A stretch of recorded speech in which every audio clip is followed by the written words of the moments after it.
Alright guys, what's going on? So today we're going to be talking about Landau levels within the context of Chern-Simons theory. This is this is where things get really quantum, if you will, when we start talking about our system of electrons confined to a 2D plane. So with that being said, go ahead and hit that like and subscribe button. You can go ahead and go onto my Patreon page where you can become a member there, or you can become a member here on YouTube as well. Let's get to the punchline first. The punchline here is going to be, if I skip all the way down here, this, right? We're going to treat our system, our Chern-Simons system, or our system in which we have a particle confined to a 2D plane. We're going to try to quantize this system, and it's going to look like this. This looks a lot like a harmonic oscillating system, and this is going to help us explain the quantum levels that appear in the resistance of this 2D plane. Okay? So let's go ahead and get started. Again, hit that like and subscribe button if you like this channel. Now let's go ahead and start. So we're talking about Landau levels. Again, for those of you who are members, you'll be able to see all the video. For those of you who are not, you'll be able to see just the parts that are necessary before we move on to the next video. So in the last video, we began to dive into the quantum Hall effect. So we look now at the Landau levels associated with our model. Okay, what are the Landau levels? Well, those are going to be levels that are associated with, those are the energy levels associated with different resistance values of our system. And we'll see exactly how this plays out. Let's recall what we've done so far. So our model was a particle confined to a 2D graphene sheet, and we aim to find the dynamics of a particle traveling along this sheet under the influence of an external magnetic field. Okay. Now, so here's our sheet. Here's our particle. It's traveling in this direction. All right. And we have a perpendicular magnetic field, and we can turn on that magnetic field, and we want to ask the question now, what exactly does the dynamics look like when we turn on this magnetic field? And then here, this is our Hall voltage. So our Hall voltage is the voltage that's established by a consequence of this particle traveling in this direction on the 2D sheet. Okay. One of the things to note here is that PZ, right? So PZ, or the momentum of the particle, doesn't have any Z component to it, right? So PZ equals 0, and that's going to be something important to note later. And this is what we established last time, this equation that kind of looks kind of ugly, but it's actually quite beautiful. The idea here is that the precession frequency, omega b, is the frequency by which the particles begin to sort of travel in circular shapes along the sheet. And the current is going to be given to us by all of this, which is what we found. All of this here was our conductivity. I'll rewrite that. This is our conductivity constant, and it turned out that this thing was actually a tensor. It had components to it. Okay, and so we saw that last time. When we turn on the magnetic field, we're turning on the off-diagonal components here. Okay, and this was Ohm's law. This was the Ohm's law that we established. Right, so Ohm's law that we established with the Drude model. Okay. And the Drude model, again, implied that we wanted to incorporate a perpendicular magnetic field into our system. Okay. So when our particle travels down the 2D current, along the sheet, this 2D plane, it generates a voltage in the transverse direction. So this voltage was the Hall voltage. The current of the particle is influenced by an external magnetic field, and thus the resistance of the material also changes as a function of the magnetic field. Okay. So when you turn on the resistance, or when you turn on the magnetic field, the resistance of this thing actually changes as you increase the magnetic field. So you can, and so the idea that's gonna happen here is that you can imagine increasing the magnetic field to a point where instead of the resistance linearly going up with the magnetic field, it actually jumps, and that's going to be the quantum effect that we see. And this is the quantum effect of this is a little bit of a misnomer, because we're not really dealing with like super small systems on the quantum level. We're dealing with something that is quantized, okay? Because again, this sheet isn't like the size. This isn't the size of a particle. The particle itself is traveling along the sheet, but the whole system attains a resistance level that becomes quantized upon increasing the magnetic field that is perpendicular to this sheet. And we'll see in a diagram how this works. The conductivity we said was this, so that's all of this right here, where the constant, this conductive DC current constant is this stuff right in here, right? It's right there, right? And the inverse of that is going to be the resistivity. So the resistivity is this guy, and because this is this denominator here is indeed the determinant of this, then all we have here is just going to be in the denominator is going to be the current for the resistivity, and the resistivity is inverse the conductivity. The conductivity is the ability of the plane or of the sheet to conduct electricity or to conduct ions. All right. The resistivity is the inability of the sheet to do that. So they're kind of one and the same, but not really, because one is the inverse of the other. So we define now our Hall resistivity. The Hall resistivity is this thing right here, where we define this resistance to be quantized according to this equation here, where nu here is a real number, right? So this is a real number, right? And that real number, whatever it is, will get put into here, into this equation, and that's what quantizes this resistance. And then we divide by B, and we get the resistivity. All right, and so we could see that when V is 2, we get this level here, and as V increases, this thing is going to decrease in value. The numerator here is decreasing, so that means our age is going to decrease. So we're decreasing down this way as we increase the these new values. And we can notice, well, if we get a little perspective here, we have Teslas down here, the magnetic field in Teslas, and then the resistance of our sheet in terms of in ohms, and what's going on here is that we have, as we increase B, right? As we increase B, the resistance is increasing, but there's these sharp jumps in the increase, right? So you linearly increase B, or the magnetic field, excuse me, and instead of the resistance of the sheet increasing, you get jumps. You get this jumping effect. So you're slowly, gradually increasing the magnetic field, but you have the resistance is actually jumping, right? It goes from one value to the next value, to the next value, to the next value. So it's getting, as you increase B, right? As you increase B, what happens is that it is becoming more and more resistant, or there's more resistance in the metal, in the sheet, in these jumps, right? This is a larger value than this value, and so so we have this effect.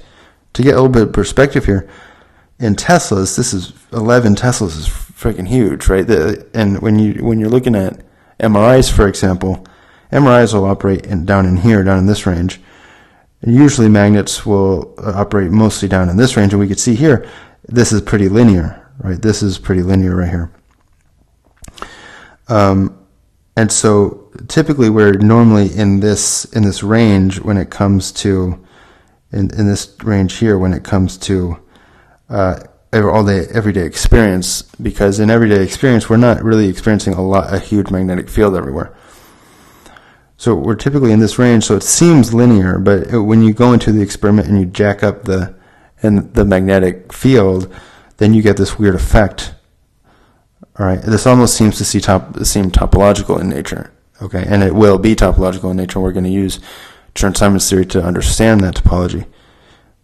That's why we've been going through so much topology already in this playlist.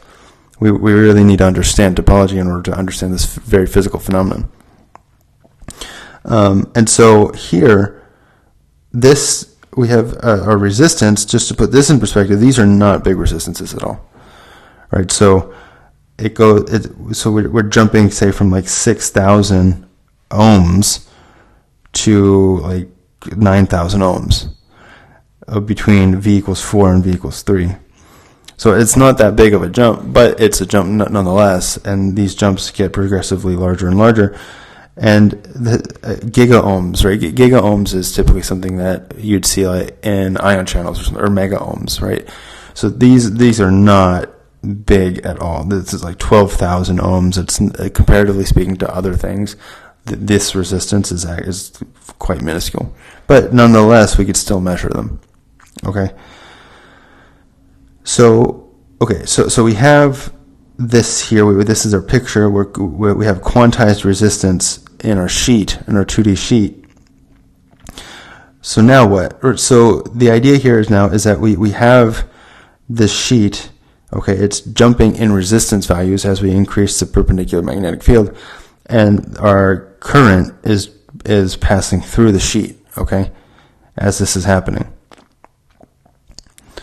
And V equals IR, and typically with these experiments, right, you have V equals IR. Well, if you're floating at some value here for R given some value of B, okay, you can measure the voltage VH.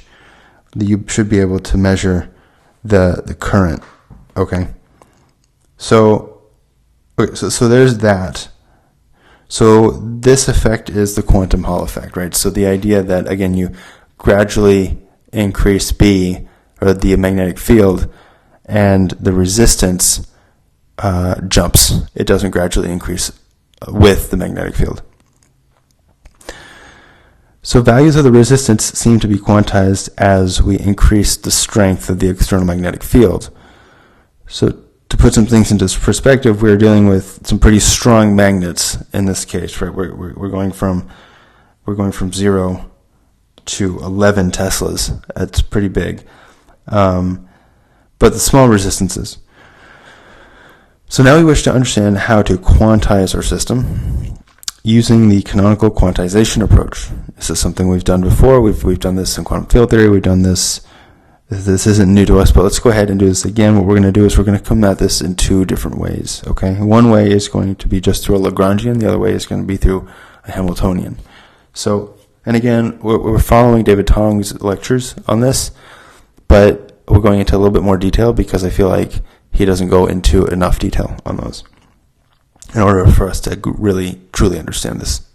So, this is the proposed Lagrangian that we're going to have here, and so we have this is our electromagnetic this is our magnetic electric potential, okay, and so this is our potential, and from this we get this here, right? So because we define our momentum, this is the derivative of the Lagrangian with respect to the time derivative of the independent variable here, and the position, right? The time position of the position, and so we get this, right? Because 2, bring the 2 over, so we know how to take derivatives here. So here's that, and so then from this prescription, right? We know if you're aware of how the Hamiltonian formalism works with the Lagrangian, this is what it is. It's the momentum multiplied by the time derivative of x, of our position, and the difference between that and the Lagrangian, And so we can do that, right? So P we said was all this, so we put that into here. L we said is all this. Multiplying things out, we get all this. This minus this is just half of that again, right? So 1 times, or 1 minus a half is just a half. And then everything else cancels out, right? So that cancels out with that. And so we get this, or Hamiltonian, or our total energy is 1/2 mv squared, right? So, okay, that's all fine and good. How about this other way? So this other proposition was, we propose a Hamiltonian. This is actually a little bit more interesting because we're going to play around with this now. So this argument in here is the momentum, canonical momentum, plus this in here. This is, again, this is our forward potential. What we're really doing is we're trying to see how our potential vector plays a role in this Hamiltonian formulation of things, okay, or in our Lagrangian formulation of things. And what we're doing is we're proposing an answer and verifying it. And so what we do here is, okay, so we can multiply this out, right? So that's p squared plus 2PEA plus 2E squared, A squared. And then this guy here, well, we just plug this thing, right? So this guy gets put into here. And so this here is this guy. And then all this here is this right here, right? And then we get, so from here to here then, right? So we just multiply things out, right? So this squared, we square this whole thing. So that turns into this right here. Okay, and then the blue is all of this right here. Okay. All right, all fine and good still. So now what we can do is we could say, well, 1 over 2m, again, this is just this constant. This is, now we have all this, right? So this is m squared dot x, right? So we have all this.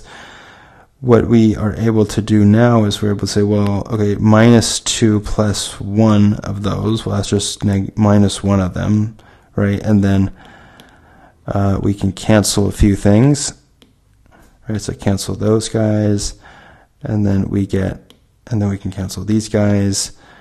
And what we're left with is this guy, and at the end we have 1/2 mv squared. So these two guys match up. What does that mean? That means that our Hamiltonian, this Hamiltonian jives with this Lagrangian. Okay. So that's good. That's so far so good. Let's take an example now. Let's see if we can take this proposed theory now and apply it to this situation. We have a perpendicular magnetic field. We're going to propose that our magnetic field, the question now is, okay, this is our magnetic field, right? What we want to know is what the potential field looks like. The potential field, the curl of the potential, is going to give us our magnetic field, whereas the gradient of the potential gives us our electric field. So for a Hamiltonian, we suppose we choose this to be our potential field, right? So this is the value of B times position x. Wherever you are in x on the plane, so wherever you are in space or on the plane, we're going to have B times that value of x, wherever that point in x is, all right? And so you can imagine large values of x with respect to some origin, large values in x with respect to some origin are going to give large values in the potential. Okay. All right, so the magnetic field of the curl, or the magnetic field is the curl of the electromagnetic potential. So we could take the curl of this. When we do that, we're just doing some derivatives, or not, we're taking some derivatives, we're doing the cross product with a gradient. Then we can plug all these values in, right? So we have 0 for our B, for our AX component, right? So this component here and this component here. 0 for our AZ component, right? So that's this guy here and this guy here. The rest, we have BX as our AY component and AX as our AY component. This is going to go to 0, right? Because the z derivative of this is this only has x in it, so this is just going to be 0. It's the derivative of the constant. But here, this is going to be b, right? So all of this reduces down to this, and this gives us our magnetic field. This is our magnetic field that's perpendicular to our plane, right? Because here the magnetic field only has is only in the z direction, right? It's only in the z direction. Here we have a magnetic field in the z direction, and so our electromagnetic potential is the right choice to get the magnetic field we need for our particle traveling in a 2D plane under the influence of a perpendicular magnetic field. So with this now, we can plug our electromagnetic potential into our Hamiltonian and get the following. What we get is, okay, so here's our Hamiltonian. We now plug in A. What we propose for A is this. All right, so we just break this up into its components like this. And then we get this guy here. And since our particle is only confined to the 2D plane, it has no z components, right? That was what we set up here. Pz is equal to 0. Well, so our Hamiltonian for our system is this then.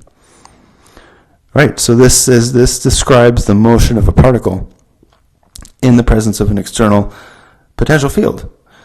Right, so or in the presence of an external magnetic field.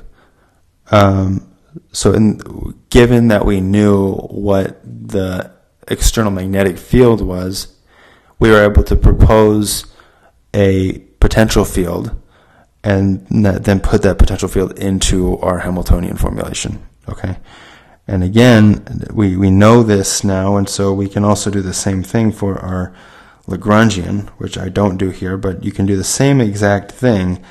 You can get this, and then you can, once you get this here, then you can do the same exact thing for the Lagrangian. All right. So this is a point where if you're a member, you'll be able to see the rest. If you are not a member, you can go ahead and become a member and see the rest. All right. So with that being said, I'll see you guys in the next video. Make sure to hit that like and subscribe button. Now let's go on to member only stuff.